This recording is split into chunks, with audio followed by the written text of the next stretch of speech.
அரிய துயரங்களே இல்லாதிருத்தலோடு உள்ளத்தில் மயக்க மிகுதலும் இல்லை. ஏற்று அறிய புகழ் ஒல்லென ஒலிக்கும், அதுவே அல்லாமல் இகழும் ஒலி என்பதே இல்லை.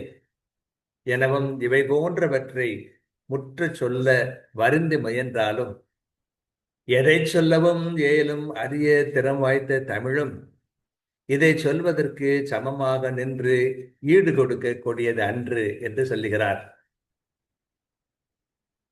எல்லா கருத்துக்களையும் அருமையாக சொல்ல வல்லது தமிழ் மொழி. ஆனால் யூதேய நாட்டை படம் பிடிப்பது தமிழுக்கும் அரியது.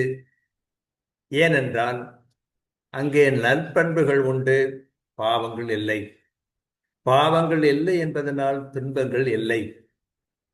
சரியானது எது, தவறானது எது என்ற மயக்கமும் இல்லை. புகழ்ச்சியை